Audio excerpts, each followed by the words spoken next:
Welcome back. You're listening to Barely Sober News and Reviews, where we pick out some of the latest buzz in movies and TV and talk about it. I'm Chris, and with me, as always, is my co-host, George. Hello, good night. What's up? Hi. Today, we'll be bringing you some of the hottest stories in movies and TV, all the while keeping it barely sober. So crack open your drink, and let's get barely sober together. Get drinking, kids. Let's George, go. I hear you jiggling some ice cubes over there, so what are you up to? I'm drinking some Johnny Walker Special Cast Rye Cast Finish. It's a very good scotch. If you like scotches, I say recommend trying it. It's good. Very nice. What do you got? I got a 6-point Bengali IPA. Bengali IPA. Oh yeah, it's pretty good. I like it a lot, and they come in these like really cool narrow cylinder cans. I like it. It's very hipster.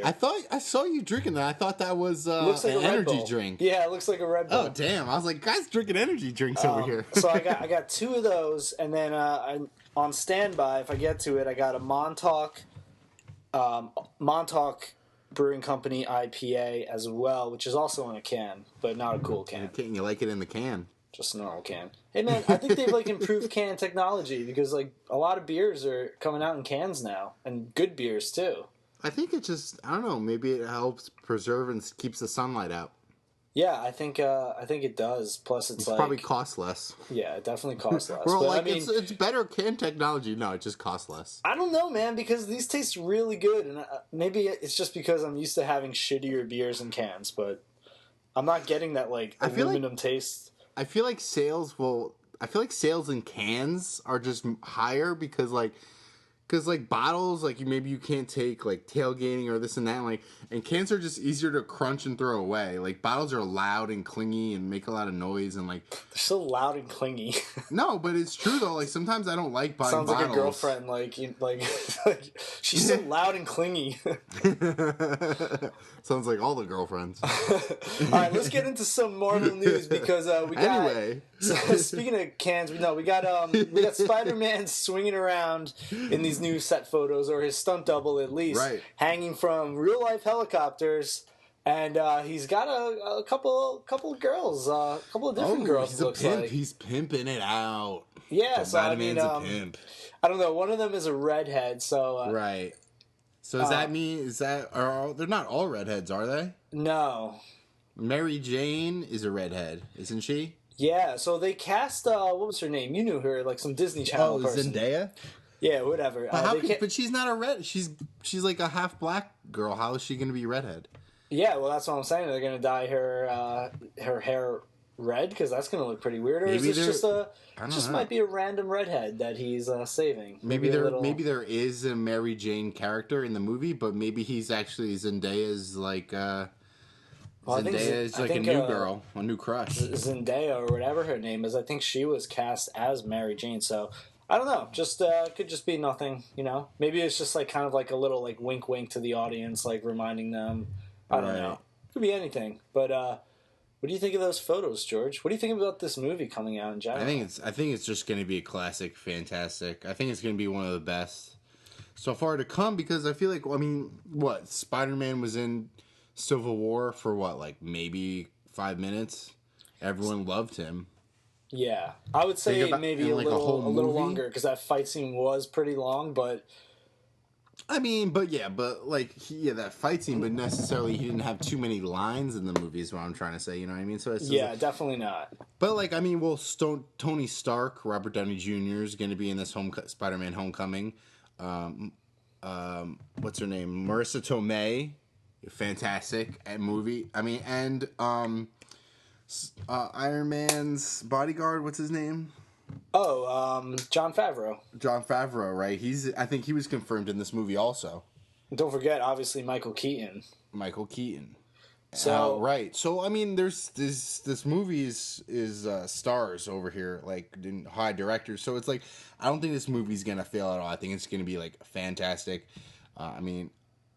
I like the Spider-Man. I know some people everyone's always hates on the new Spider-Man, but yeah, I didn't like him too much. I think this is gonna blow up box offices. I think this is gonna be great too. I really liked Tom Holland as Peter Parker, and I really liked the new Spider-Man suit, even though a lot of people had some problems with it. I think it's going to be cool technology. Yeah, I thought it looked really cool. I just... It looked less like a man wearing pajamas and more like a superhero suit. Right. If that makes any sense. I mean, and in this Marvel universe, in all these movies, it's been like legit, like Tony Stark. It seems like real. You know what I mean? So yeah. And if he's making his suit, it makes sense. Here's what I'm hoping from the Tony Stark angle in the movie. I hope like he's more so in the beginning of the movie, and maybe him and Spider-Man have like a little like team up battle against something at one point. Right. But then I really don't want him to play like too much of a role in it. Yeah, I really want this to be like Spider-Man's movie. Yeah, I could definitely see him like being in there to like help him out and guide him. But yeah, I could definitely it should definitely only be a Spider-Man movie. You know. So, I mean, what's the bodyguard's name again? I forgot. Jon Favreau. I can see Jon Favreau sticking around, though, through the whole movie. Yeah, well, his name in the movie is Happy Hogan or something like that. Right. I mean, I could see Happy Hogan. On to number 2. Number 2 beer. But I could see him being in the whole movie, you know what I mean? Because it's not like he's like a bodyguard. Like, he's not necessarily a superhero, you know what I mean? But I can see him sticking around and guiding the kid. I'd also love to, like, for them to build out Spider-Man's cast. Like, let's get, I guess whoever the new, like, Harry Osborn's going to be. Yeah. You know, and some of those other characters, because I know we've seen them already so many times before in, like, the past, 5 movies? There's 5 Spider-Man movies in, like, the past 10 years. So, right. Yeah, we've seen them all a lot before, but if they bring the same freshness that they brought to Spider-Man to those characters, I think it could work. I think it's gonna be. I don't see it being a problem at all. Yeah, I think the trailer's gonna come out and we're just gonna all cream in our pants. Oh, I can't wait for that trailer. I love even the concept art for it so far. Right? Yeah. It just looks great. Like I don't see any issues with Spider-Man. And you know what's like? We haven't talked about this too much, but I remember when the first Civil War trailer came out, and Spider-Man makes that little appearance, right? And like they zoom in on him, kind of, and like his like eyes. You realize his eyes are mechanical. Right. I think that's such a great touch. Right. Such a great touch. It's a little thing, but it's definitely very important. Yeah, it just makes the overall suit of Spider-Man like that much better to watch on screen. You know, it just makes it that more visually appealing because you can kind of see more of his emotions. They now have the ability to show Spider-Man's emotions, so when he's telling those witty jokes, his little eye movements make him even better. Yeah. Do you think his jaw's gonna move when he talks? I mean, I think there'll be those little like subtle, you know. I'm sure whoever or Tom Holland is speaking the lines in the suit, so you'll see his jaw moving. Damn, you're moving on to what, a second glass? This might be a sloppy news and reviews. We're on the first topic. This is like my third glass at least. Jeez. Well, it is Wednesday. Let's move on. What do you want to talk about? Walking Dead? We can talk about Walking Dead. So, Walking Dead had a new teaser that came out pretty recently, and I'm not sure. I don't even think you probably didn't even see it, or if you did see it, you probably didn't even realize it was a new teaser because it looked like a lot of the same old footage we've seen before kind of hacked together. A lot of just Negan walking around with his bat saying ominous things. I'm really just losing steam with this show, man. I mean, it's coming on in less than 2 weeks. And you're not excited for like less than 2 weeks. Are you excited for season 7? Season 7's coming up. Like, cool. Like, that's how I feel about it. That's exactly how I feel too. And I would be. I can't like get over it. The fucking cliffhanger though. If they didn't have that cliffhanger, I would be over the moon for this season. Right, and they can release so much more, hype you up of so much things, and if this and that. If Negan fucking killed, like, whatever, I'm just going to go out and spoil the comic book. I don't know what's going to happen in the show, but if Negan just came out and killed Glenn like he did in the book, I would be so hyped for this next season, if that's how it ended, because you're like, holy shit, Walking Dead just stepped up its game. I cannot wait for this Negan-centered season. But now I'm just like, I don't even trust the show. I don't even, like, after Right. that, I feel like it's going to be a whole season of jerking me around, and I don't even, Right. like, want to watch it anymore. Remember season 6? Like, the first, was it like 4 episodes, maybe? We were saying how great the season is, and Walking Dead's changed. We're so excited. When we watch, if you don't listen, we do Walker Talk. During The Walking Dead right after, listen to us, and I remember we were talking about how excited You know we what were. it was? It was the first 4 episodes of season 6, like part B, Part the second B, part. right. Yeah, right. We were like so pumped, and then they had like another 2 episodes that sucked, and this and that, and it just like I think the rest of the season took the sail out of our wins. I mean, the wins out of our sails. You know, It did. And the finale, I loved the finale though. The finale came back with full force, and I really, really, really liked it until the cliffhanger. Right. So, like, I think we need to go into season 7 expecting probably maybe a fantastic 3 episodes, crap for 3 episodes, and then like them jerking us off for 3 episodes. Like, you know what I mean? But that's the problem. Like, and this is what we talk about when we do our Fear the Walking Dead reviews as well. Is like, it's an okay show. It's pretty good, but it's not great. And with so many great shows out there right now, and there's only so much time in the day, like, why are you going to waste it with a show that's going to jerk you around? Right. Yes. So, I don't know. I mean, The Walking Dead can be so much better than it is if they didn't pull that cheap shit. Yeah, we've said this before, again, like, reverting back, but like, we don't recommend the show to anybody. Like, not anymore. No, not like, anymore, because it's just disappointing. It's still good. Like when you're watching it, you're still like most of the time like entertained, but it's always disappointing. It never leaves you feeling satisfied. It never gives back to the fans in the way that it should. And I really think they should follow the Game of Thrones model, have 10 episodes, a tight-knit plot that every, 2 episodes, pretty much every episode of Game of Thrones, something crazy happens. Right. Plus, oh, yeah. a lot. The plot is constantly moving. When we do Throne Talk, it's intense. We can't even do Throne Talk. We don't even know what to talk about. There's so many things.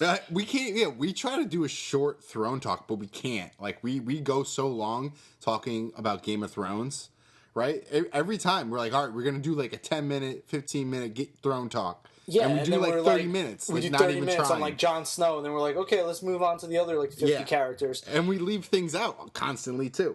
And so, meanwhile, Walking Dead will have like a 50-minute episode just about Carol crying. Carol had a flashback for when she was a kid and she got beat up in school. Yeah, right. But what I'm saying is they shortened their episodes. They kept their plot tighter, and they had crazy shit happen like every other episode or every 3 episodes instead of just the finale. You know what I mean? Like, they always just do like the premiere and the finale. Those are like the big moments. But like, have big moments like throughout the season.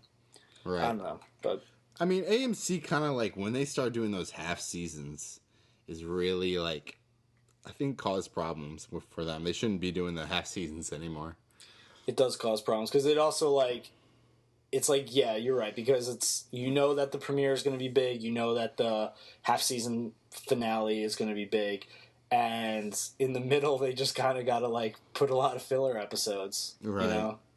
Yeah, so, I mean, it's predictable. Because I'm gonna watch The Walking Dead a lot. Millions of people are gonna watch The Walking Dead, but like people are like, who's excited about this? Who's excited about season 7? Like, when Game of Thrones is coming out, people like are walking around excited. All you know what I mean? For weeks.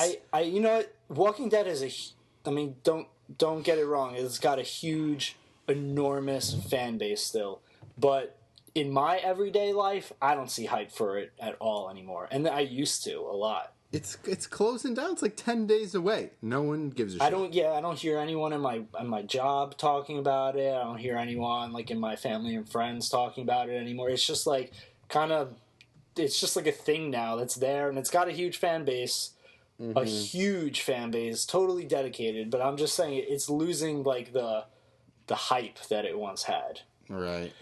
Well, let's move on. We were always We'll ranting see how that about The goes. Walking Dead, but, you know, I don't know. I guess we're just frustrated at how much better it could be. Definitely. Blue balls of frustration. Well, let's talk about Game of Thrones, because we brought it up, and, you know, they won a lot of Emmys during the Emmys. But there was some talk about, or George R.R. Martin kind of mentioned backstage some talk about a Game of Thrones prequel series. A lot of people have been speculating about it, and George said the same. It's just speculation so far, but you know, I think he'd be interested in it. He's a, I don't want to say a greedy man, but he's a man that likes, you know, his money and likes. He probably likes the fame that he's getting from Game of Thrones. He does, and I don't blame him. I mean, he's a pretty old dude, and it took him a long time to get the sort of fame and you know, popularity that he has now. So like, he should be enjoying it, and he should be just, you know. People are always like up his ass about writing the new Game of Thrones book, but it's like, yo, let the man chill a little bit. You know, he's finally like enjoying some. You know, the guy grew up in poverty. I don't know. Yeah, I mean, when I hear Game of Thrones prequel, I mean, I hear about like the Mad King story. You know what I mean? Probably, yeah. I think there's two options, but go on. I mean, that's what I hear. I mean, I hear like there's this story of Game of Thrones in the current Game of Thrones. There's a story about the Mad King that you just kind of know about.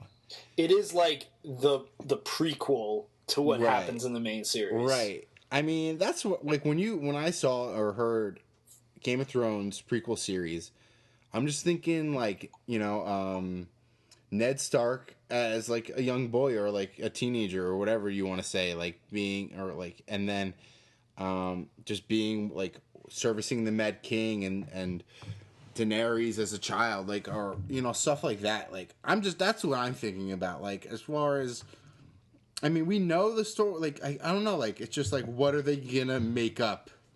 Or, like, how are they gonna do it to create this Game of Thrones prequel? Like, are they gonna, is it gonna take away from the current Game of Thrones? Yeah, you know so I mean? Here's the thing. First of all, I don't think they should have a prequel. As much as I want to continue watching Game of Thrones, I think it does get just, like, I don't know. It's just Is it a cheapens. Walking Dead, Fear the Walking Dead kind of situation? Yeah, it kind of seems like that, you know, and I always think that when you just give too much of something, it cheapens the original thing, you know? Right.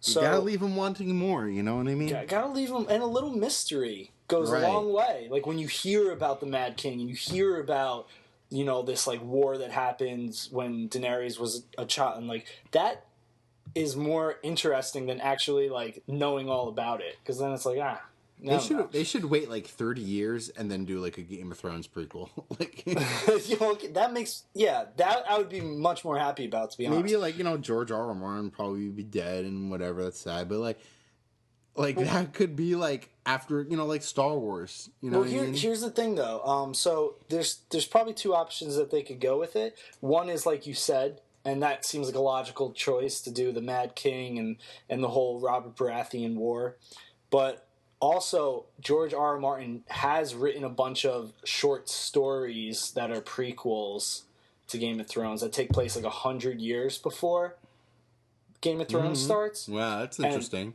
Yeah, they're called like the Dunk and Egg novels, and they're little short stories. I read the first two. I think they'd make like an interesting show, but it wouldn't be anything like Game of Thrones. It's much more like a buddy comedy, like, in a way. It's totally got a different vibe. That's gonna throw people off. That's too crazy. So, and if they try to do those storylines with the same, like, darkness that Game of Thrones has, I just don't think it'll work. I don't know. Yeah, so. Alright, well, that's that. Yeah, I mean, we'll see how that goes. I mean, that would be cool to see and everything, but they should wait. They shouldn't just start it like like how Walking Dead's currently in season 7. Fear the Walking Dead is finishing season 2. Like, there should be time in between. Yeah, I agree. All right. So, Star Wars Rebels, which is that cartoon that's on the Disney Channel, it's now entering its 3rd season, and these trailers came out a while ago, but we never talked about it. I feel like, you know, a lot more people are starting to realize this now, and season 3 is really going to be featuring Grand Admiral Thrawn Right. as a main villain. So I don't know if you know anything about him, but he was never in any of the movies. He was always in like these novels that were super popular in the early 90s. Mm-hmm. And he's like a fan favorite character. I mean, if you had to pick one villain in all of Star Wars fandom that's not in the movies, like that would be the number one guy. Mm-hmm. So pretty interesting that they're bringing him to this Disney cartoon show. I mean, I've seen a few episodes of it, and I think it's great, but it's really not for me. It's way too childish. There's been a couple of episodes that are not as childish, which I have liked, but the majority of them are just, it's like a Disney show, Right. Okay. I mean, I don't really know too much about Admiral Thrawn, and I looked him up, and I saw some videos, this and that, describing who he is, and he seems like a pretty badass kind of guy.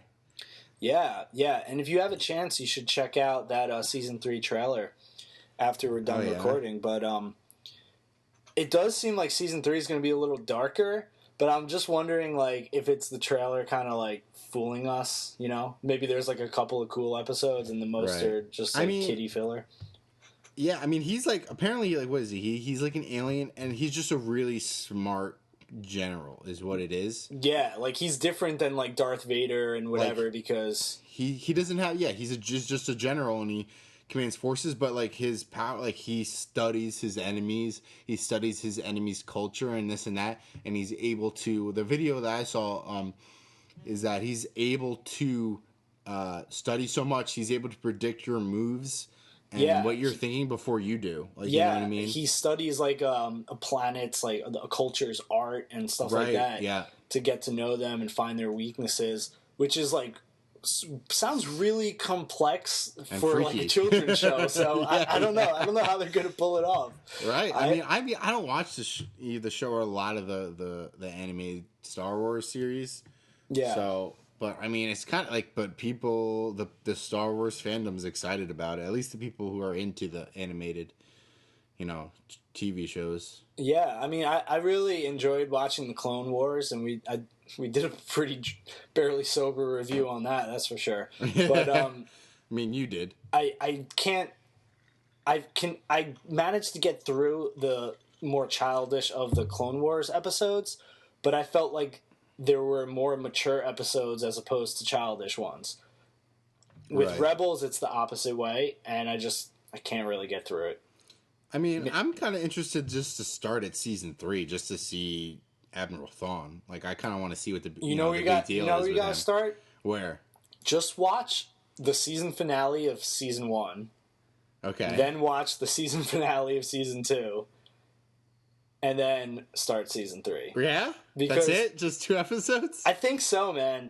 Those are the only 2 I've really seen, except for a couple other random ones when it was on TV, and I'm just wow, the tone is so different, Okay.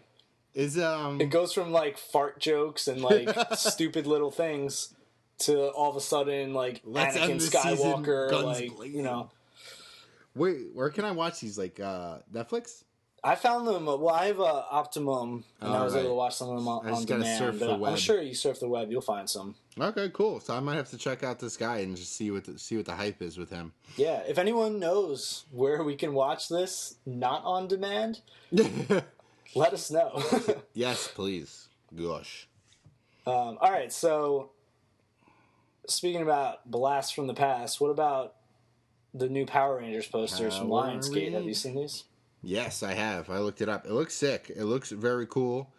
And it looks like, what I want to say is it looks like it's really pertaining to the real younger generation. I don't know. Do you think this movie's for us? It's hard to tell so far. We're really not going to know until we see a trailer.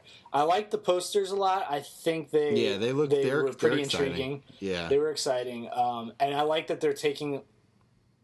I don't mean serious as in it's a dark movie, but I mean serious they're not just treating it like a junk property just to get a paycheck. It looks like they're putting a lot of work into this movie, which I'm excited about. As All right, you go. You can continue. I was only gonna say is that if you kind of compare it to like the Teenage Mutant Ninja Turtles posters that came out, they looked very serious too, but those movies were pieces of shit. I was gonna say, well, how about as an animator like yourself?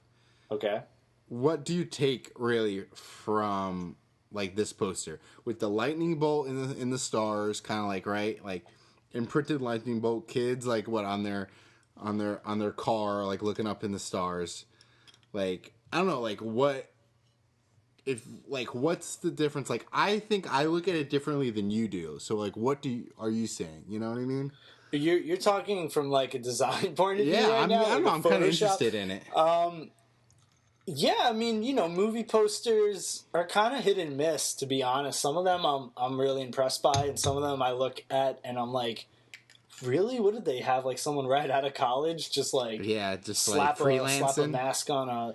So I like these. I'd have to look at them more closely if you want to know if I think they're like. But at a first glance, I didn't think that they were cheesy. I like them.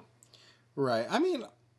Well, yeah, I think that's okay. That makes sense, I guess. I don't know. I feel like when I'm looking at posters, I feel like I see different things than you're looking at them, or like you see different things. You know what I mean? Like when it comes to technicalities, probably definitely. Yeah. But I'll tell you what, I am so sick of. I'm sick of posters that just have like a face on it or something. Yeah, that's like, very popular right now. Like selfie posters. Yeah, I'm sick of that. Fucking selfie posters. The only one of those I really like is The Revenant with Leo's face because it tells a little bit of a story because you see how cold and beat up and ragged he looks. Right.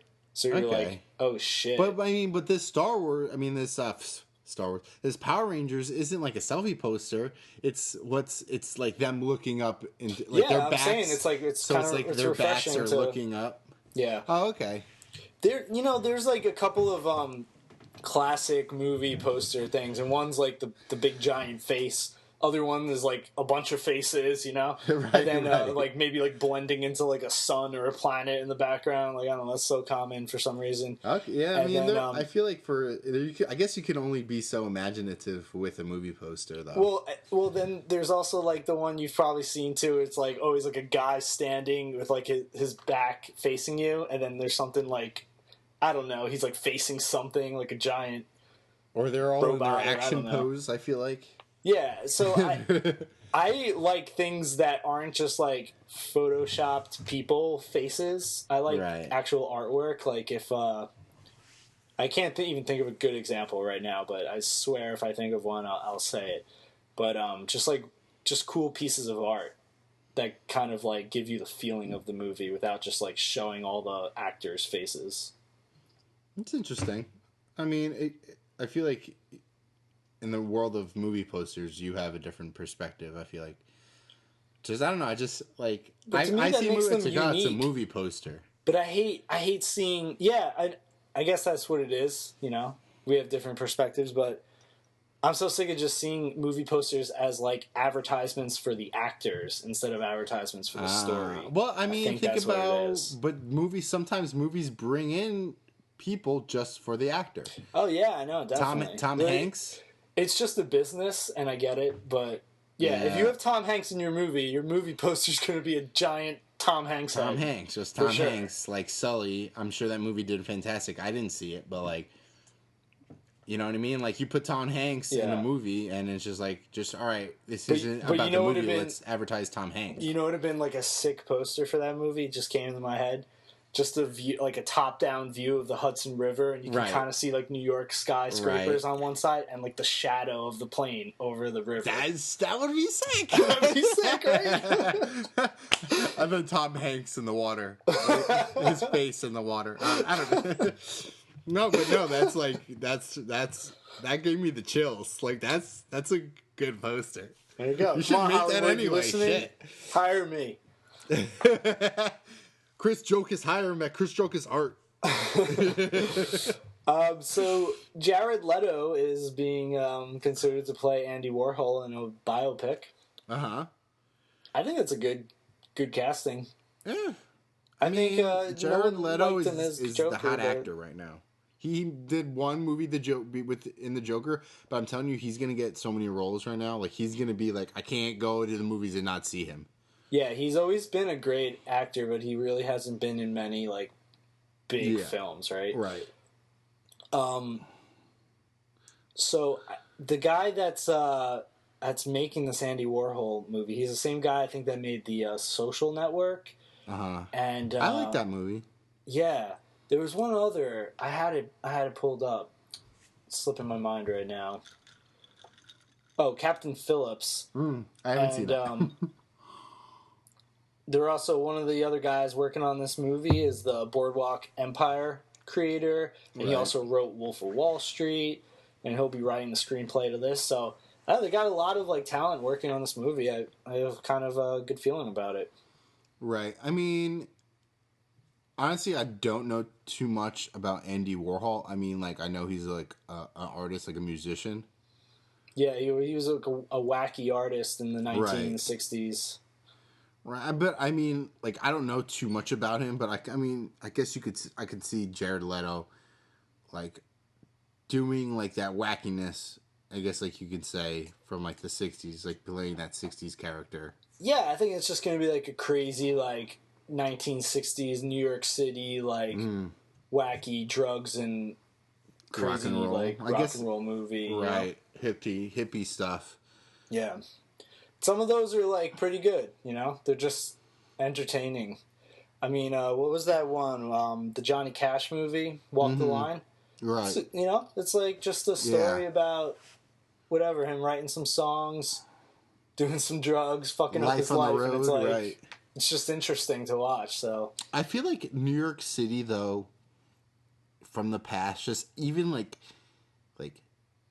50s, 60s, 70s, 80s, 90s, like I feel like it's so like it's like magical compared to like now. I don't know.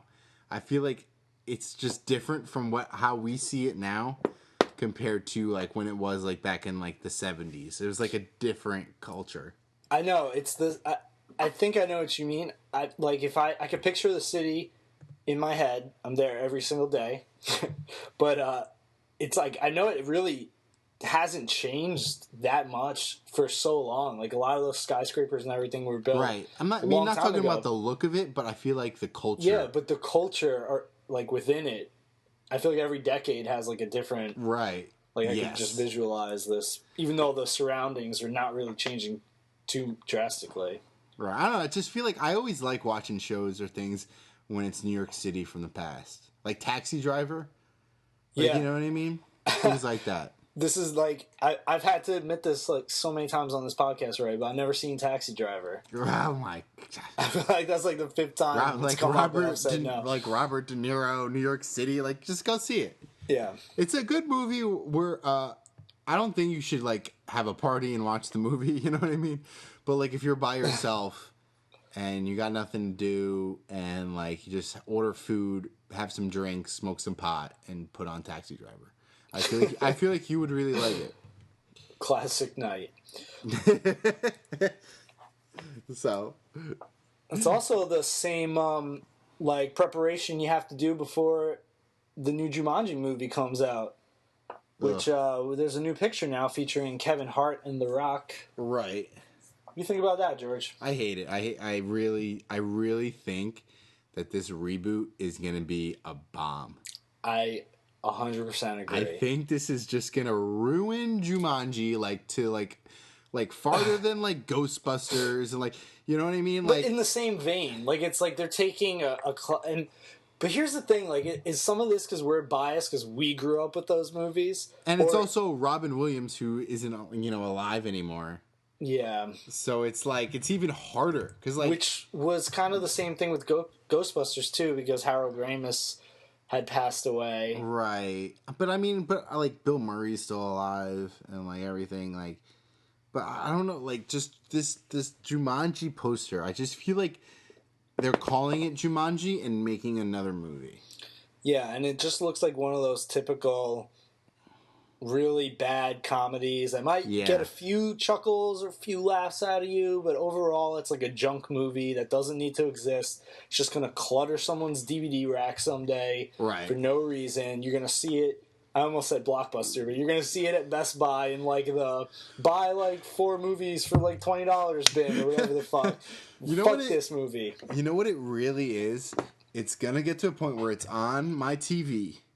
And I need to put on, I see, ooh, Jumanji's on. And I gotta see, oh no, it's the 2017 version. Like, don't watch it. Like, I gotta look at the year. Oh, yeah. To know. The Charlie and the Chocolate Factory. Right. Is a classic example of that. Always on TV, and then you get to it and you're like, oh, goddamn Johnny Depp. This is the crappy one. Like, you know what I mean? It's that reboot that's gonna come on TV. Like, oh crap. Like, look, you gotta look at the date or the year of it. Yeah. Because you're gonna turn it on like Karate Kid, like, you know what I mean? Like, you're gonna be like, oh, Karate Kid. Oh no, this is like the 2010 one.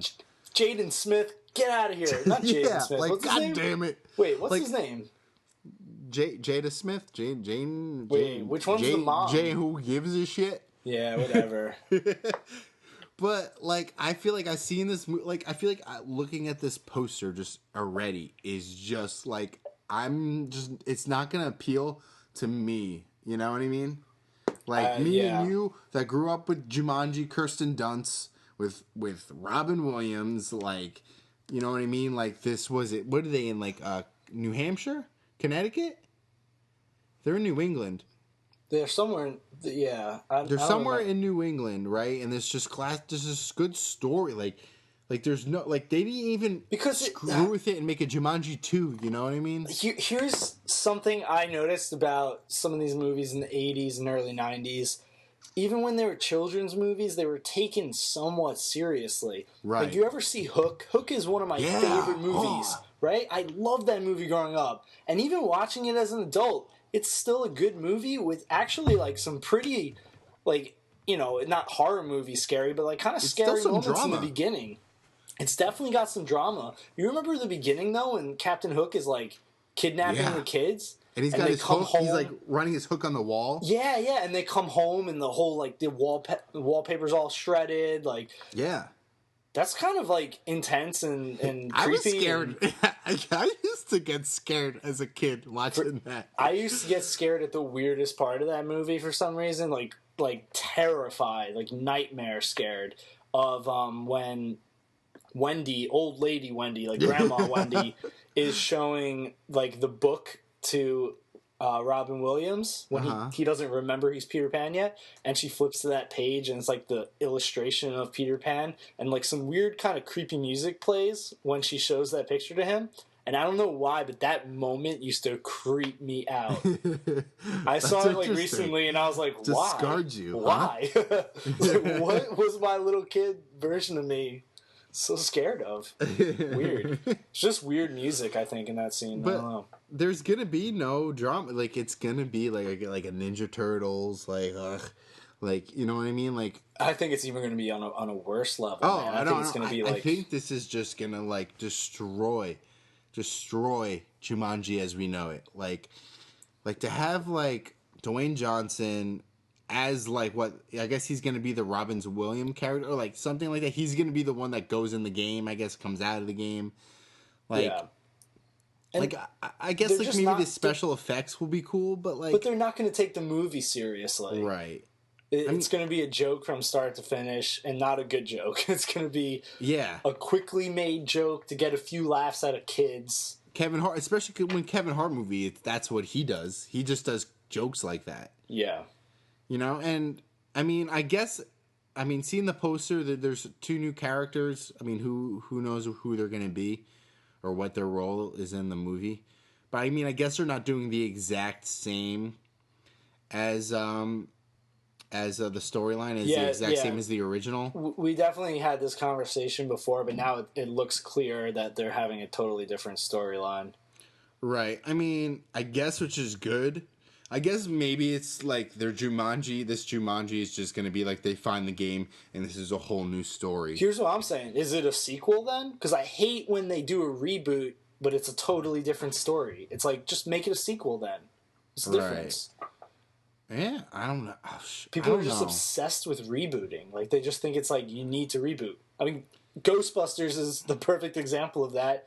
Just make that a sequel. I didn't see Ghostbusters. I didn't see it either, but I know it was a reboot with, like, a similar story but a different story. So why not just have them be like some young girls that heard about the Ghostbusters of the 80s and were inspired and wanted to start their own, and bam, you start the movie that way. Imagine, like, what if I even said this, like, what if one of them were like the daughters of Dr. like Bateman or whatever? Yeah, I think it'd be like cheesy if all of them were, but like if one of them was, what if and like they want to like carry on the legacy? There's a baby in the original Ghostbusters. Why couldn't that be a grown up? God damn it, George! Yo, I'm a god damn it! I should be in Hollywood. We're sending this video to Hollywood when we're done. Like the same thing. Like I guess maybe you could say like Kirsten Dunst or whoever, Robin Williams, and I can't even think of what their movie names are, the characters' names are. In Jumanji. Yeah, what's Robin Williams' name? Sarah. Well, there's Sarah Whittle. Billy? I have no idea. Well, Sarah Whittle, right? And then I can't think of the name. But anyway, like they should have a kid. They should like theoretically have a kid, and like that's who's in this movie. Well, didn't at the end of the first movie what did they do with the game? They chucked it, right? They threw it out off a bridge, I think, right? They threw it off a bridge. So just have it like wash up on shore somewhere, and some people come and find it. It doesn't need to be like. I mean, maybe they're gonna do that, but like I think they're gonna maybe do that and ruin the movie still. Yeah, I don't know why we're trying to save it. It's definitely done. We're just throwing out ideas. All right, go. Yeah. Let's talk about my most anticipated movie of 2017. Oh, Smurfs: The Lost Village. Oh my God, cannot wait. Have you seen this teaser? Screw like Spider-Man, screw Game of Thrones, Walking Dead, Star Wars, Rangers, Jumanji, Smurfs, The Lost Village. I never thought I'd see the day with a Smurfs: The Lost Village trailer played to a ludicrous soundtrack. I was watching the trailer thinking, like, this is kind of interesting music for the Smurfs. What is going on? That was the wackiest thing I saw all week. It really, if anyone out there hasn't seen it, nothing happens. It's like 40 seconds long. Well, it's a teaser. I know, but I don't even think that was a scene from the movie, They were just trying to... They're just trying to make kids laugh, I guess. And it's just like a flower like jizzed on them all. And then, right? Like, I don't even know what was going on. And then it says some cheesy line like, you thought you knew their world. Will, like, be prepared to be surprised. I don't know, something like that. It's like, wow, what's going on? But, yeah, should be good. I guess so. I mean... Out of all the things we talked about, this Smurfs is probably actually, you're right, it's going to be like the best out of all of them. But I don't know, like I don't really know too much about the Smurfs and I the didn't TV see show. The first one or two or the movies. I don't know how many were, I mean, we'll see. I mean, it's going to probably get the attention of kids, but is it going to get our attention? I don't know. Probably I don't know. Not. I feel like the Smurfs in general had a good chance at being kind of like of doing almost like a spoof of it, like a parody with a lot of adult humor like hidden in it. I feel like they could have done it well, I mean, the Smurfs is kind of just like a funny concept. They got Papa Smurf, they got Smurfette, the one girl in the whole village. They all live in little mushrooms. They're like little blue people. Seems like the perfect opportunity to have kind of like they could still be like a kid's movie, but with like a couple of like raunchy jokes that only the adults would get. It just seems like, that type of movie. But that's the best part when it's like... It's like there's kids movie, but there's adult scenes in it. Yeah, but those first couple movies they made have been total shit bombs. So I don't know. Maybe they learned their lesson. Maybe this is the one to look out for. Doubt it. There's already some sexual innuendo in the teaser. Oh, okay. You kinky bastard. All right. Well, what else do we want to do? Well, it's Wednesday. It's New Comic Book Day. New Comic Book Day. New Comic Book Day. New Comic Book Day. There you go. You got to sing that every time now. Oh, crap. So, you make it to your start today? Of course I did. What kind of question is that? I go every Wednesday. I know. The guys, every time I leave, they're always like, yeah, come back whenever. Come back earlier in the week, whatever, this and that. And I'm like, yeah. I'll come back. I'm so glad I go in Manhattan where no one talks to me. Yeah, I go to a really small, like, comic book shop, and the guys are great. I love talking to them, and they're a lot of fun. But like, it's very personable. Like sometimes I talk to the guys in there for like a half hour. Oh yeah, You know I what I wouldn't mean? like that. I just want to be in and out. I wear like a disguise when I go in. I put a thick mustache on. No, I'm just kidding. But so I'm also like I'm kind of like one of those like the worst human beings on the planet. Like goes into a store and like tries everything on but doesn't buy anything. Like I'm like that a lot at comic book stores. I'll like peruse the aisles. I'll flip through a bunch. I'll look at some. I'll even like gather a couple in my hands and then like as I'm getting to the register, I'm like, I don't fucking need these. I'll go back and put them. And then like, and then sometimes I go and I'm just like balls to the walls and like I'm come out with like 15 comics at a time. So, what about today for you? Was it a bad day or? Today was an expensive day in the comic book store. Ooh. I spent $40. $40. I know. Man. Well, like there's this new DC Rebirth, right? And I like a lot of the stories. You know what I mean? So a lot of those stories that I like actually come out this week. Like next week there'll be like maybe one or two stories that came out. Like so maybe like next week will be a light week for me. Yeah. You know what I mean? And then like a bunch of Marvel stories came out, like the new Punisher. Are you following the Marvel stuff? Barely. I'm following the Punisher. I'm following. There's Gambit versus Deadpool.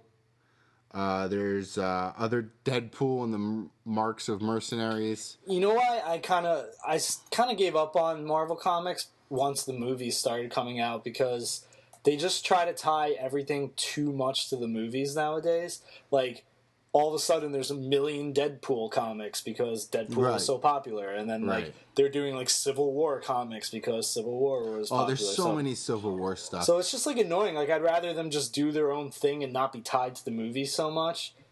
But you know, it is what it is. They're trying to make sales. I'm also buying the Captain America Steve Rogers story because that was a big deal. The Hail Hydra thing was a very big deal. Yeah, I heard about that. And I just bought, even though number 4 came out a couple weeks ago, I just bought it. But then that is also tied into the Civil War stuff, which I'm not liking. Like, they came out, new Civil War stuff came out today. Yeah, so the original Civil War, I actually have in like a big compendium, which I could lend you sometime. Actually, it's in my parents' house in Dumont. Oh. It's like a big compendium that just collected all the most important storylines from Civil War and like put it in order. So when you read through it, it's pretty cool. And now what they're doing is like a second Civil War storyline, different than the original, and apparently it's actually pretty good too. But I'm just kind of like, throws me off. I'm like, oh, you're doing Civil War because everyone loved the Civil War movie. My guy at a Clockwork Comics is where I go, by the way. My guy there, he was saying how like everyone's really liking the new Civil War and this and that, but I'm just like, I actually read the first, I think 2-3 comic books of the new Civil War. I don't know. But it spans the entire Marvel universe, right? So you basically have to get like every single. Yeah. Like, you gotta get Spider-Man and, like, put them all together to, like, get the whole picture, right? Yeah. That's why I liked getting the compendium of the last one, because I didn't have to do all that searching. I'm like, here are the important ones in order. Right. And that's all I need. Yeah. But, so, I mean, I haven't been buying too much Marvel stuff, to be honest. I've been really sticking to the DC universe. Yeah. Well, you know me, the only things I'm really reading now are The Walking Dead still, and I'm starting to actually try to like collect some of the back issues, which is pretty challenging, man. Like, even issues from not that long ago are really expensive. Right. I've gotten a couple on eBay, and even when I find them in the store, they're pretty expensive. So I got a few today, but I also picked up Batman All-Stars from the DC Rebirth. Nice. Number 1. I loved it. And I like the artist he used to work a lot on Marvel. He's pretty famous. His father was a super famous Spider-Man artist. So John Romita Jr. I guess he has done DC stuff, but I haven't ever read any of his DC stuff before. And it's like kind of weird because it doesn't really feel like a Batman art style. but it was also like just fun to see it. Like I don't know if you felt that way because he draws more like cartoony. Right. Yeah. You know, I actually never stood the appeal to artwork and comics until I started really reading them.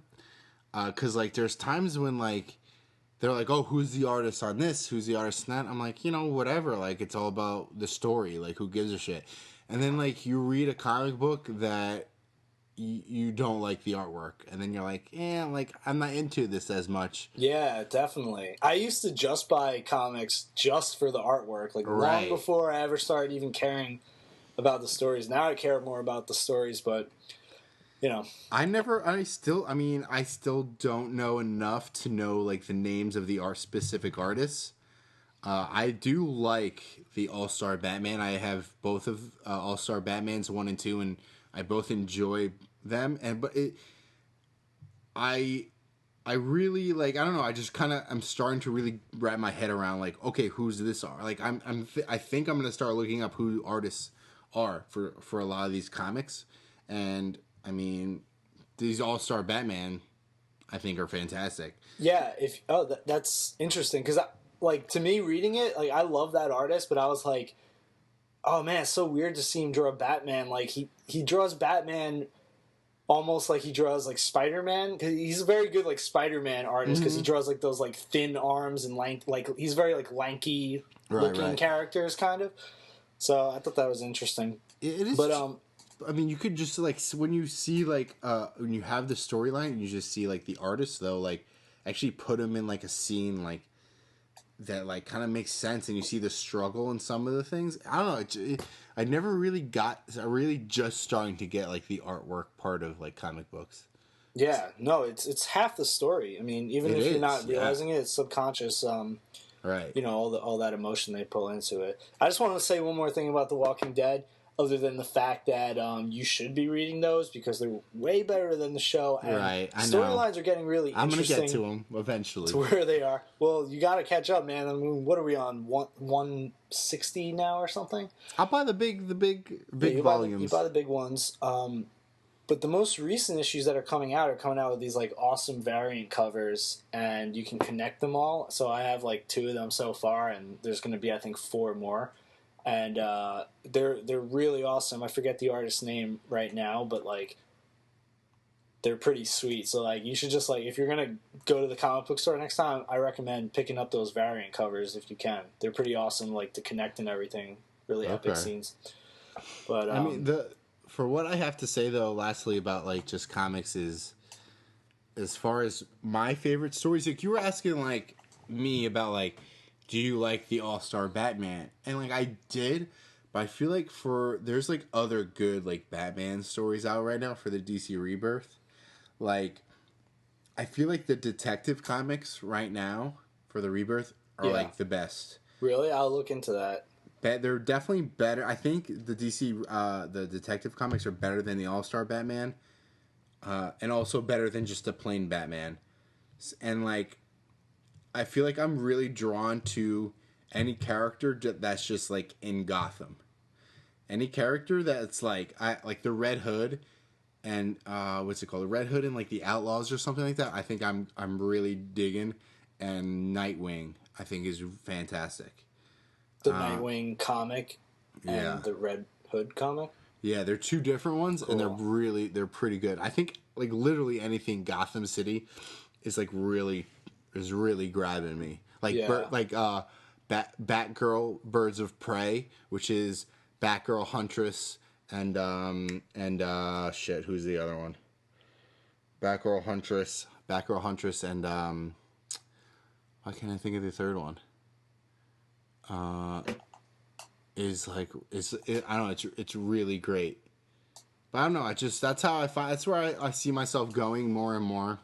Yeah, I've always been more of like a Marvel guy, but I think I'm going to start getting into more of the DC stuff currently, I used to collect a lot of Spider-Man comic books, but yeah, I mean, I don't know where to put all these comic books, to be honest. it's a struggle. And like one more thing is oh, by the way, real quick. Okay. Batman Hush, the volume. Have you know about that one? No. It's a whole volume of Batman. You've probably seen the cover like this. Okay. It's fantastic. It's great. I would suggest it. It's probably one of my favorite so far Batman stuff. And also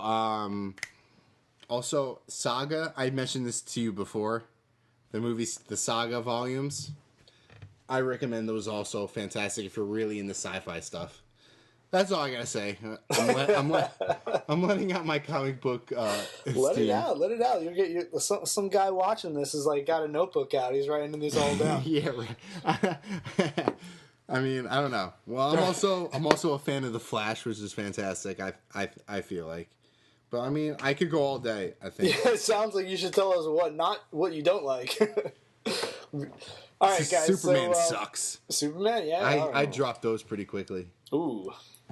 Right. Anyway, I'm cutting you off. This is going long. That's it for our show, guys. If you like this video, hit that thumbs up button and subscribe. This has been Chris and George from Barely Sober News and Reviews. Follow our YouTube page, Barely Sober Studios, where you can check out some of our other news and review segments, our Walking Dead Walker Talk reviews, Game of Thrones content, and more. Also, check out our Instagram at Barely Sober News and our Twitter and Facebook, which I'll link below in the description. Yeah.